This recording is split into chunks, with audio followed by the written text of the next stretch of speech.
শখের বয়সে টাকা থাকে না, টাকার বয়সে সময় থাকে না, সময় হওয়ার পর আবার সেই শখটাই থাকে না। জীবনের সবচেয়ে আফসোস হয়তো এটাই, যখন কিছু চেয়েছিলাম তখন সামর্থ্য ছিল না, আর যখন সামর্থ্য হলো তখন ইচ্ছুগুলোই বদলে গেছে। মানুষ সারা জীবন ভবিষ্যতের জন্য বাঁচতে বাঁচতে এক সময় বুঝতে পারে বেঁচে থাকার সময়টাই আস্তে আস্তে ফুরিয়ে গেছে। জীবন বড় বৈচিত্র্যময়। বিনা ইনভেস্টে ঘরে বসে 12,000 টাকা ইনকাম করলাম। 5টি টিপস ফলো করলে আপনারাও পারবেন। Housewife income tips. তো নতুন দিনে নতুন আরেকটি ব্লগ ভিডিও নিয়ে হাজির আমি আপনাদের মাঝে সাভানা, ভারতের ছোট্ট একটি গ্রাম শীতলকুচি জেলা থেকে বলছি। তো welcome back to my channel. আসসালামু আলাইকুম। তোমরা সবাই কেমন আছো? আমি আশা করি তোমরা সকলেই ভালো আছো। আলহামদুলিল্লাহ আমিও ভালো আছি, আর আমার পরিবার পরিজনদের নিয়ে আলহামদুলিল্লাহ আমিও ভালো আছি। আর আমার প্রাণপ্রিয় কলিজা আপু ভাইয়েরা তোমরা সবাই কেমন আছো? আমি আশা করি তোমরা সকলে ভালো আছো। তো বরাবরের মতো না ব্লগটা আমি শুরু করে দিলাম। তো চলো ব্লগটা দেখতেই থাকো, আশা করি খুবই ভালোই লাগবে। বিনা ইনভেস্টে ঘরে বসে 12,000 টাকা ইনকাম করলাম। 5টি টিপস ফলো করলে আপনারাও পারবেন। Housewife income tips. তো মেইন টপিকে আসি। তোমরা হয়তো ভাবতে অবাক হবেন যে হ্যাঁ, বিনা ইনভেস্টে কীভাবে ঘরে বসে 12,000 টাকা ইনকাম। তো সেই বিষয় নিয়ে তোমাদের কাছে আমি আলোচনা করছি। আমার ব্লগ যেহেতু প্রতিদিন বিকাল 4টায় আসে, আমার ব্লগের কোনো না কোনো অংশে ভালো লাগলে সাবস্ক্রাইব করে পাশে থাকবেন। আর এক নম্বর টিপস হচ্ছে তোমরা ওই সংসার সামলিয়ে বিনা ইনভেস্টে টিউশনি করাতে পারো। 2-3টে ব্যাচ টিউশনি পড়াতে পারো, ওখানে বিনা ইনভেস্টে ইনকাম করতে পারো। অনায়াসে 12,000 টাকা ইনকাম করতে পারো আলহামদুলিল্লাহ। 2 নম্বর হচ্ছে তোমরা বাড়িতে হাঁস মুরগি কবুতর এইগুলোর মধ্যে যে কোনো একটা ব্যবসা করে ওখান থেকেও 12,000 টাকা মাসে ইনকাম করতে পারো যদি বুদ্ধিটুকুনো থাকে। 3 নম্বর হচ্ছে বাড়িতে বসে সংসারের কাজ সামাল দিয়ে আচারের ব্যবসা করতে পারো, খুব সুন্দরভাবে চলে যাবে। আচার যদি ভালো টেস্টি করে বানাও তাহলে তোমার বাড়ি থেকে এসে নিয়ে যাবে, এবং প্রচার যখন হয়ে যাবে তখন তোমার আর এখানে ওখানে দিতে হবে না, বাড়ির থেকেই নিয়ে যাবে আচার। 4 নম্বর হচ্ছে মশলার ব্যবসাও তোমরা সুন্দর করে করতে পারবে।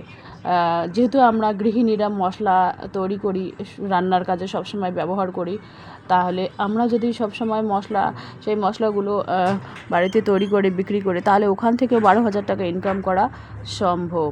আর 5 নম্বর হচ্ছে ওই যে ইয়েগুলো আছে না, কি যেন, সজনে পাতাগুলো আছে না, সজনে পাতাগুলো যদি আমরা ওইগুলো রোদের মধ্যে ভালো করে ধুয়ে রোদের মধ্যে শুকিয়ে মিক্সার গ্রাইন্ডারে ব্লেন্ডার করে ওইগুলো যদি মানে বয়ামের মধ্যে ভর্তি করে ওগুলো বিক্রি করে ওইগুলোর থেকেও আমরা মাসে 12,000 টাকা ইনকাম করতে পারবো, কিন্তু পরিশ্রম করতে হবে। আর ওই সজনে পাতাকে বলা হয় মোরিঙ্গা পাউডার।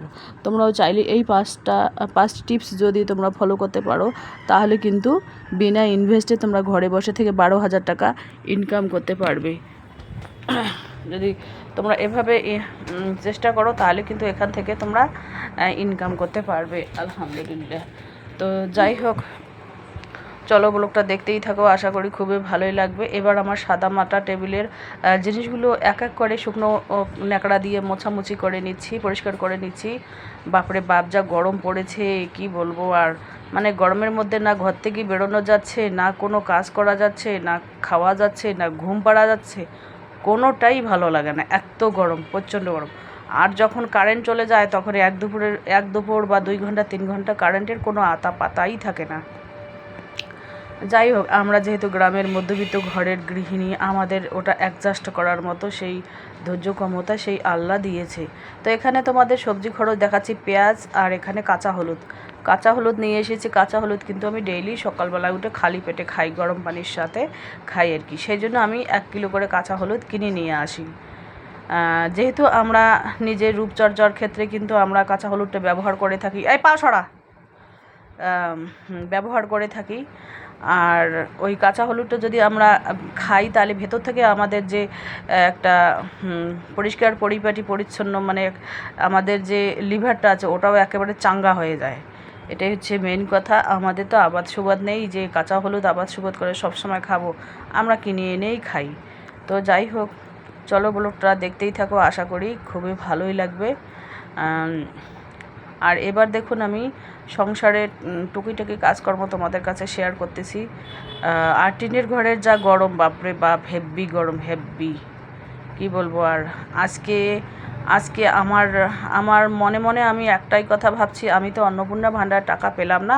2-3বার চেক করে আসলাম, অন্নপূর্ণার ভাণ্ডার টাকা পেলাম না। এই কারণে পেলাম না, হাজব্যান্ড আমাকে বলেছে যে আমি সরকারকে জিএসটি টাকা দেই, তুমি হয়তো পাবে না।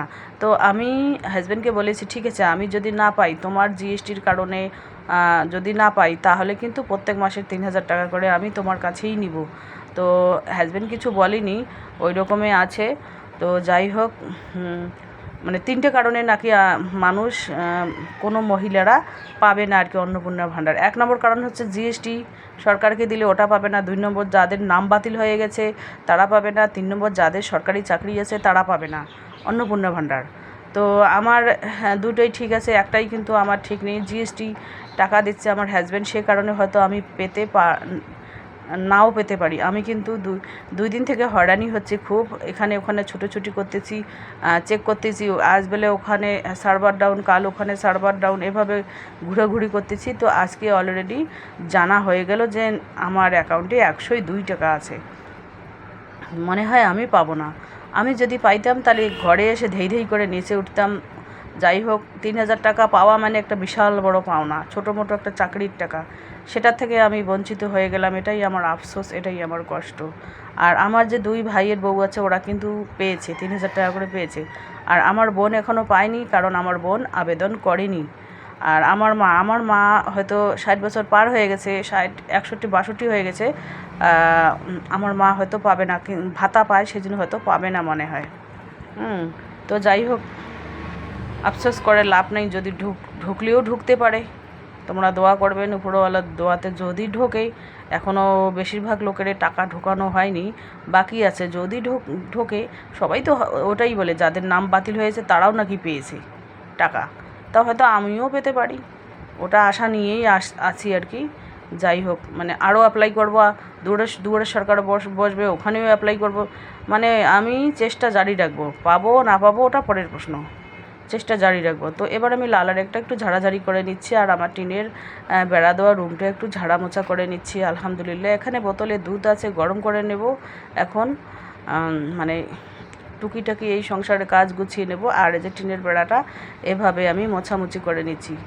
যাই হোক, টিনের কুড়ে ঘর হোক আর মাটির ঘর হোক, একটু যদি চকচকে মোছামুছি ঝকঝকে থাকে তাহলে বেশ মনটা চাঙ্গা থাকে, ফুরফুরে ঝরঝরে থাকে। আর ঘর দুয়ার যদি অপরিষ্কার নোংরা থাকে তাহলে মনে হয় যে এই রে, কোন যে মেহমান আসলো বাড়িতে, কে যে দেখে ফেললো, যে এখানে আমার মুখে না বলবে, অন্য কাউকে বলবে যে না, বউটা নিজেই পরিষ্কার কিন্তু বাড়িতে দেখলাম নোংরা।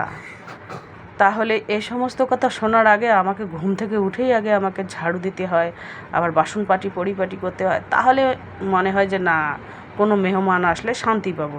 আর যেদিন দেখবেন ছিঁড়া ফাটা নাইটি পরে থাকবো, মাথায় চিপচিপে তেল দিয়ে থাকবো, ঘর বাড়ি অপরিষ্কার, সেদিনে মেহমান এসে হাজির অনেকগুলো।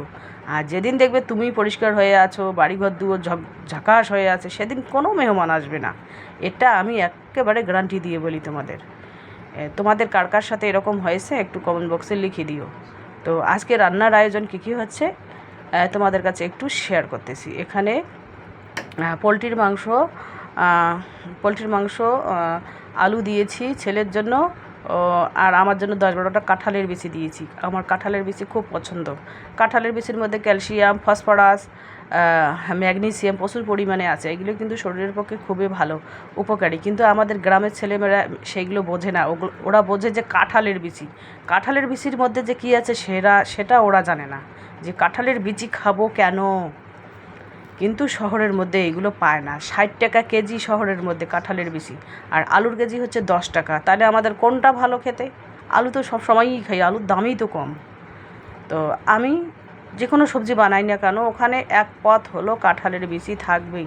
তো চলো, আজকের ব্লগ এ পর্যন্তই। ততক্ষণ তোমরা সবাই সুস্থ থাকো, সাবধানে থাকো, টাটা, আল্লাহ হাফেজ। এই যে দেখুন, বাড়ির পরিবেশটা তোমাদের এক ঝলক দেখিয়ে দিই। এখানে কাঁঠাল দুইটা কাঁঠাল নিয়েছি, মুরগিদের দেবো, বীজগুলো বার করে নেব, আর কাঁঠালগুলো মুরগিদের খেতে দেবো। আমার মুরগিরা কিন্তু কাঁঠাল খুব সুন্দরভাবে খায়, একেবারে গান গেয়ে গেয়ে খায়। মানে কাঁঠাল দেখলেই ওরা পাগল হয়ে যায় জাস্ট। কারণ আমার শ্বশুরবাড়ির কাঁঠাল এইগুলো গ্রাম থেকে নিয়ে আসা, আমার বাপের বাড়ির গ্রাম থেকে এই কাঁঠালগুলো নিয়ে আসা হয়েছে। আলহামদুলিল্লাহ, শ্বশুরবাড়ি থেকে 1 বস্তা নিয়ে এসেছি, বাপের বাড়ি থেকে 1 বস্তা নিয়ে এসেছি। এখান থেকে 1 বস্তা শেষ হলে ওখান থেকে নিয়ে আসি। আমার কাঁঠাল কী হয় হোক, কাঁঠালের বীজটাই আমার প্রয়োজন। তো সেই কারণে এই যে দেখুন, এইগুলো কাঁঠাল বীজ রেখেছি, এখন ধোবো, ধুয়ে টিনের চালিতে শুকোতে দেবো। তো চলো, আজকের ব্লগ এ পর্যন্তই। ততক্ষণ তোমরা সবাই সুস্থ থাকো, সাবধানে থাকো, টাটা, আল্লাহ হাফেজ। এখানে কাঁঠালের বিচি ভেজে নিয়েছি, মানে একটু ওই লঙ্কা, কাঁচা লঙ্কা হোক, শুকনো লঙ্কা হোক, পেঁয়াজ টেয়াজ তেল টেল দিয়ে মাখামাখি করব। এখানে ভাত হয়েছে রাইস কুকারে। আর এখানে তোমাদের দেখাচ্ছি ওই আমার বাড়ির উঠান থেকে যে আছে চাল কুমড়ার পাতা, সেইগুলো নিয়ে এসেছি। শুকনো মাছ দিয়ে ভর্তা বানাবো, তার জন্য অল্প একটু নিয়ে এসেছি। রসুন, শুকনো লঙ্কা, পেঁয়াজ, শুকনো মাছ দিয়ে ভর্তা বানাবো। আর কাঁঠালের বিচির ডাল আজকে প্রথম খাবো আর কি। এই যে দেখুন, বীজগুলো ওইরকম করে রেখে দিয়েছি, আর এই যে কাপড়গুলো ওইখানে রেখে দিয়েছি। যাই হোক, আর দেখা যাক কী রান্না করা যায়। তো বাইরের পরিবেশটাও তোমাদের দেখিয়ে দিলাম। এই যে কাঁঠাল আরও একটুখানি রাখা আছে, এটাও আমি শুকোতে দেবো আর কি। আর এখানে মুরগিদের খাবার রাখা আছে। এই যে দেখুন কাঁঠাল, এখানে বর্তমান আছে 6টা কাঁঠাল আছে। 10টা নিয়ে এসেছিলাম শ্বশুরের বাসা থেকে, 4টে শেষ হয়ে গেছে, এখন আছে 6টা। তো যাই হোক, এই যে দেখুন কাঁঠালের বীজগুলো আমি এভাবে শুকোতে দিয়েছি। আর আমার চাল কুমড়ো ওখানেও তুলে দিয়েছি। আর এখানে দেখুন লাউর চারা রোপণ করেছি, 3টে ছোটো ছোটো সাইজের লাউয়ের চারা হয়েছে, আমি রোপণ করব আর কি। কারণ লাউয়ের চারা এই সময় রোপণ করলে কিন্তু সেই লাউটা কিন্তু আগুড় হয়ে যাবে। তো চলো, আজকের ব্লগ এ পর্যন্তই। আর এখানে একটু ভাজা ভাজা করে নেব, তারপরে হামান দিস্তায় আর কি ভর্তা বানিয়ে নেব। তো চলো, টাটা।